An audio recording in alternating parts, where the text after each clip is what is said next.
On to the third race of the day now, and the Ultima Handicap Steeplechase. I'm going to pass this one straight over to you guys because I cannot make any sense of this race whatsoever. So I'll run through the market quickly. Give Me a Copper 7-1, Manila Rocco's 10-1, Single Farm Payment 16s, Tute Per Me 16-1, Mr. Malarkey 16-1, Mr. Whittaker 20-1, 20-1 bar effectively after that. And I'll put it to the floor to see if any of you have any strong fancies here. Yeah, I've had a bet in this race. I wasn't going to 2-3 weeks ago. It was a race I was going to quite happily sit out to the day. Then I spotted that Mr. Whittaker was available at 16-1, and my Shannon man told me that this horse has been going really well since Ascot last time out. He also said that he wasn't quite right in the early part of the season. He hasn't quite himself, hasn't come to the horse that he was, but he's been showing up quite nicely recently, and they're quite confident of a big run. And the key to him as well, he's got Cheltenham Festival form, albeit over shorter. I think a lot of these fancied horses at the top end of the market, particularly Give Me a Copper, who's got no Cheltenham form, I think he'd be a madman to back that at 6-1. He's got Drifter written all over it. Even though, he was eye-catching the day, anyone could have seen that, but not sure he's the kind of horse you want in an Ultima. Whereas Mr. Whittaker, he loves a big field, he likes the scrum. He got into a right war in the Close Brothers last year, and he came out on top. And I think the step up in trip is what he'd been crying out for. You look at him, he's just getting outpaced now over 2.5 miles. He got outpaced in the race Baranalco won at the old Paddy Power meeting, of course. And every horse gets outpaced by Cerno nowadays, so you'd certainly forgive him that. He's a half brother to 3.5 mile. He is, yeah. I can't remember which horse it is, but he's half brother to. Well, Mr. Whittaker. Yeah. I backed him at 80s for the Gold Cup actually earlier in the season. I spoke to Adrian about it before he made his reappearance, and he said he didn't think he'd have any problem with 3 miles back then. And obviously the step up in trip is, they think it's very much in its favour. He's a great jumper as well. You watch Mr. Whittaker. I've dedicated a lot of my time watching videos of Mr. Whittaker. Certainly last year on the build up to Cheltenham, just trying to find a chink in his armour if I could, and he never misses a beat over his fences. He's deadly, and he's unbelievable. He's one of those horses where there's a crowd of horses in front of him, and instinctively just knows exactly when to take off, even though he's got no room. So I've got no problem with a 20-odd runner race around Cheltenham again. Look, I'm not going to spend hours talking about this race because I've only had one bet, and I'll probably just stick with it.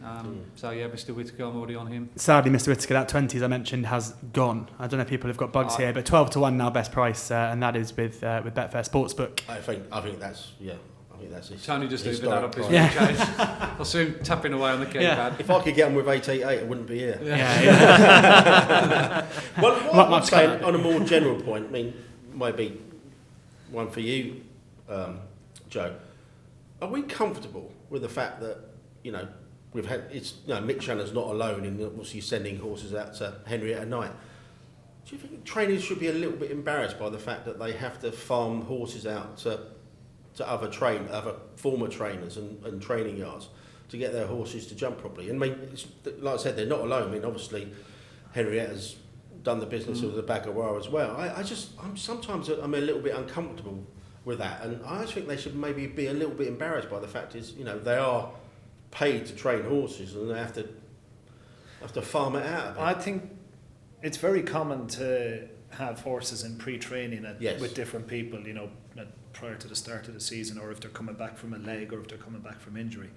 And you kind of, for us, just an anecdote, a horse called Some Neck, he won a grade 2 at Punchestown back in, I'm going to say middle of November time, something like that. But he won that only 3 weeks after coming out of pre-training from Sonny Carey, who used to work with Willie and has now set up his own pre-training yard. So you also get a read on which guys have them more forward than others. I think the Henrietta Knight thing is interesting because it's not just Mick Channon that seems to use her. Warren Greatrix has been quite vocal in that he sends. But you're talking about guys who have 80, 100 horses. And Henrietta Knight probably only has 6 or 10 at a time, and she's probably, like Yogi Breisner's been doing with Henderson for years, not just with horses, he's been doing it with jockeys, if I'm not mistaken. No, it doesn't bother me. I just think that if you've got a horse that maybe isn't the most intelligent or maybe needs to be taught to do things a lot differently than how they are, they're going to need more time to do it properly. I'm sure it's more widespread. They are just very high profile examples and coming out like that. But I'm sure some trainers just wouldn't dream of doing farming it out elsewhere. Obviously Nichols is famous for his indoor schools and stuff like that. But maybe he does that. I mean, he has pre-training schools as well. But it just struck me. I think Will Biddick does an awful lot of pre-training for Nichols. Certainly with the younger horses breaking and pre-training. I say it's probably my ignorance, but when I hear about it, I just think, I might be a little bit embarrassed that, like I said, if you need one-on-one treatment, and you've got 100 horses, then perhaps you haven't got the time to give it 2-3 hours a day. It's the ones who are being farmed out that don't improve that you're wondering where they went to. You never hear about exactly, yeah. Well, I just echo what Andy said on Mr. Whittaker, but I don't know where this horse is going to run, but there's one of Simon Munir and Isaac Swed's, Janika. I think there's two pieces of handicap chase form, one in the UK, one in Ireland, that are going to work out. Sierra Delac and Janika look as though, I think that Cheltenham form is strong. And Janika's by Sadler Maker out of a Capguard mare. All his form has been over 2.5 miles. I can see him improving for a step up in trip to 3 miles, not just on pedigree. But I think if he didn't get any cover the last day at Cheltenham, and if anything, he was coming back in the last 20 yards as well. He's entered absolutely everywhere. I'd love to see him running the 3 miler because I think he'll really improve in his current form when he is stepped up in trip. Sierra Delac has entered later in the week. And in Ireland, there was a handicap chase at the Dublin Racing Festival that was won by Whisper in the Breeze of the Potts and Mrs. Harrington's. He actually got kicked out, told he wasn't welcome in the handicap chases at Cheltenham, so the only race he can run in is the 4 miler. And we've got Live Love Laugh, who was second to him, and unlike Whisper in the Breeze, we're entered in the Aintree Grand National. We were given a mark of 144, which at the time we were 139. So we were given £5 more.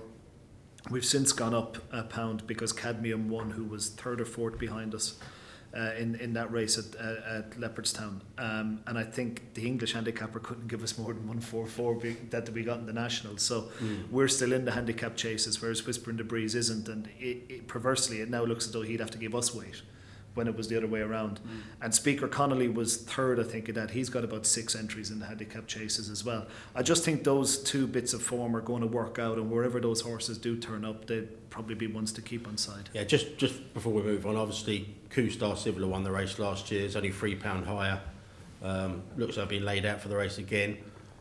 It hasn't had the ideal profile, but Nick Williams and that yard are just very, very good in handicaps at Cheltenham, full stop, so you wouldn't necessarily be put off by that. And whenever you look at the race and you see Manila Rocco as a second favourite, your eyes light up a bit. He did obviously run a much more encouraging race over hurdles at Exeter the last time, but I think you're taking a fair leap of faith if you're backing that horse, you're making that horse a 10-1 second favourite. Albeit, if you go back far enough, obviously he's very well handicapped, but not for me. I think Tom Segal and Paul Keeley, the amount of column inches that those two have afforded that Manila Rocco is incredible. They must have like a dartboard with Manila Rocco on it. He's just been an absolute nightmare of a horse to predict. Q-Star, and he kept suckering people in every time. It's like, he showed a bit there, but ultimately he's a wrong 10-1 in that. I mean, he's just ridiculous. I mean, there is a bit of 20s Q-Star similar.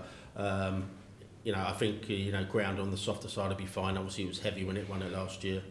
I think if you're going to have a bet now, maybe that at 20s is a very fair bet. Anyone know what's happened to Benatar this year?